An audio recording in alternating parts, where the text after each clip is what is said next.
देशातील पहिला अणुऊर्जा प्रकल्प असलेले तारापूर क्षेत्र आणि मोठ्या औद्योगिक वसाहतींपैकी एक असलेल्या तारापूर MIDC कडे राज्याच्या पर्यावरण मंत्र्यांचे दुर्लक्ष होत असल्याचा आरोप करत सामाजिक कार्यकर्ते अमोल गर्जे यांनी बोईसर येथून मंत्रालयापर्यंत पायी आंदोलन करण्याचा निर्णय घेतला होता। मात्र 19 जानेवारीला मोर्चा सुरू होण्याआधीच बोईसर पोलिसांनी पहाटे त्यांच्या घरातून त्यांना ताब्यात घेत आंदोलन रोखले।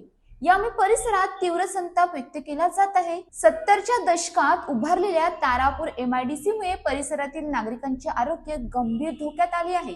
रासायनिक कारखान्यांमधून होणारे वायू व जल प्रदूषण, हरित पट्टे व ग्रीन झोनच्या विक्रीमुळे नागरिकांना गंभीर त्रास सहन करावा लागत आहे। स्थानिकांचे म्हणणे आहे की MIDC मध्ये सुमारे 1500 कारखाने असूनही महाराष्ट्र प्रदूषण नियंत्रण मंडळाकडून प्रभावी कारवाई होत नाही। यापूर्वी हरित लवादावात दाखल तक्रारीवरून 360 कोटी रुपयांचा दंड ठोठावला गेला होता।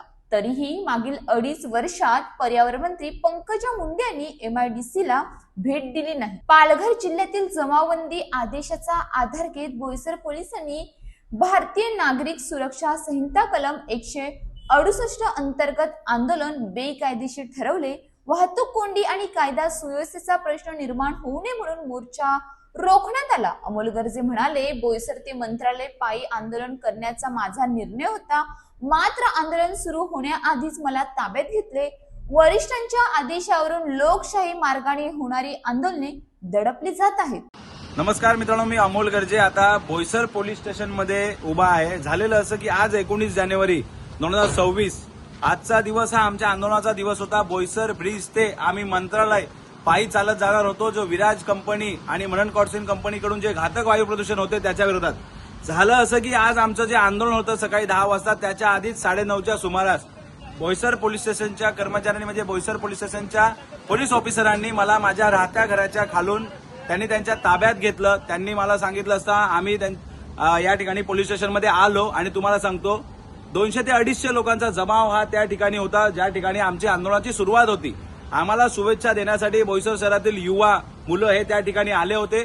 आमची जी पायी यात्रा होती बोईसर ते मंत्रालय, हे आंदोलन हे कुठल्या अधिकाऱ्यांच्या दबावाखाली हे स्थगित करण्यात आलेलं आहे। हे आंदोलन आम्ही स्थगित नाही केलं। तुम्ही बघताय की तारापूर MIDC मधील प्रदूषण हटवा, बोईसर पालघरकरांचा जीव वाचवा हा आमचा नारा होता। जर मी आंदोलनाच्या ठिकाणी गेलोच नाही, त्या ठिकाणी जमावबंदी केलीच नाही, कोणाशी आम्ही काही बोललोच नाही, तर माझ्या राहत्या घरावरून आंदोलनाच्या ठिकाणी जायच्या आधीच 9:30च्या सुमारास मला बोईसर पोलीस स्टेशनने या ठिकाणी ताब्यात घेतले आणि आताच थोड्या वेळ आधी त्यांनी मला सोडलेलं आहे। आम्ही त्यांना आता पण एक पत्र लिहून दिलेलं आहे। काही दिवसापूर्वी 169 ची मला नोटीस पण देण्यात आली होती की सदर आंदोलन करू नका म्हणून, पण त्याच्यात काही अटी आणि ते लिहिलं होतं की असं असं केल्यास असं असं होईल। कुठल्याच अटी शर्तीचा भंग केलेला नाही, काहीच नाही। राहत्या घरून पोलिसांचा फोन येतो, घराच्या खाली आल्याच्या नंतर पोलीस ताब्यात घेतात, या ठिकाणी आणतात। ही दडपशाही सुरू आहे पालघर जिल्ह्यात। पालघरच्या जिल्हाधिकाऱ्यांना म्हणायचंय, मॅडम कसला मनाई आदेश? 168च्या नोटीसमध्ये लिहिलाय मनाई आदेश। आज पालघर जिल्ह्यात कारण मला काय सांगितलं या पोलिसांनी की 2 मोठे आंदोलन आहेत। हो, आंदोलन आहेत आम्हाला मान्य आहे, पण त्याच्यात आमचंही एक आंदोलन होतं। मी आणि माझे सहकारी बोईसर ते मंत्रालय चाललो होतो। आम्ही जास्त लोक तर रस्त्यावरून प्रवास करणार नव्हतो, 2-4 जणांत फक्त आम्ही आमचा एक कोपरा पकडून जाणार होतो। का तुम्हाला पोलीस सुरक्षा द्यायची नव्हती म्हणून तुम्ही हे आमचं आंदोलनचं आजचं जे आहे ते दडपशाही पद्धतीने स्थगित केलेलं आहे का? इशारा आहे की साहेब, मला बोईसर पोलीस स्टेशनच्या कर्मचाऱ्यांनी सांगितलंय की आम्ही तुम्हाला जे ताब्यात घेतोय त्याचं मुख्य कारण म्हणजे जे वरिष्ठ अधिकारी आहेत, आम्हाला वरिष्ठ अधिकाऱ्यांचा आदेश आहे। हे असे कुठले वरिष्ठ अधिकारी आहेत जे कायद्याचं उल्लंघन करून त्यांनी आम्हाला या ठिकाणी आज ताब्यामध्ये घेतलेलं आहे बोईसर पोलीस स्टेशनच्या कर्मचाऱ्यांनी? ही कुठली पद्धत आहे? हुकुमशाही आहे का? ही दडपशाही सुरू आहे। कायद्याने आंदोलन करतोय, संविधानिक मार्गाने आंदोलन करतोय। जो माझा अधिकार आहे, जो घटनेने दिलेला आहे, आम्हाला आमच्या अधिकारापासून का वंचित ठेवलं जाते? आम्ही हजारोच्या संख्येने मंत्रालयावरती धडक मोर्चा नव्हतो काढत, आम्ही 2-4 जण जात होतो आणि मी पूर्ण अशी परवानगी पण मागितलेली आणि आम्ही निवेदन पण दिले होते। मागच्या आठवड्यात पण मला आंदोलन स्थगित करायला सांगितलं आणि आता पण आंदोलन स्थगित करायला सांगितलं।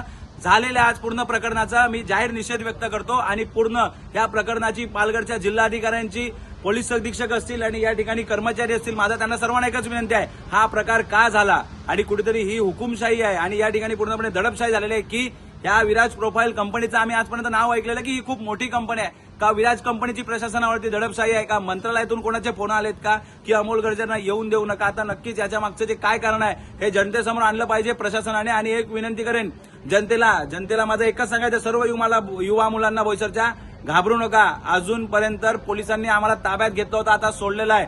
ते बोलतात ना की प्रशासन आम्हाला घाबरते म्हणून त्यांनी पोलिसांना पुढे पाठवलेलं आहे, पण जनतेचं साथ आमच्या सोबत आहे. आणि हे जे आंदोलन होतं, आम्ही आधी पण सांगितलेलं, हा फक्त ट्रेलर होता. बोईसर ते मंत्रालय, बोईसर ते दिल्ली आम्ही जाणार आहोत.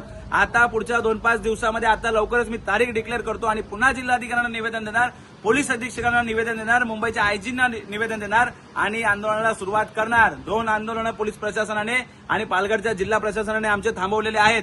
पण इथून कुठलं आंदोलन जर तुम्ही थांबवलं, आमच्यावरती गुन्हा दाखल जरी झाला तरी चालेल, पण आता आम्ही थांबणार नाही. 2 विनंत्याला मान ठेवलाय. 3री विनंती आम्ही तुमची स्वीकारणार नाही आणि आम्ही आमचं लोकशाही पद्धतीने आंदोलन करणार आहोत. फक्त एकच सांगेन, आज जी घटना घडली त्याचा जाहीर निषेध व्यक्त करतो. धन्यवाद.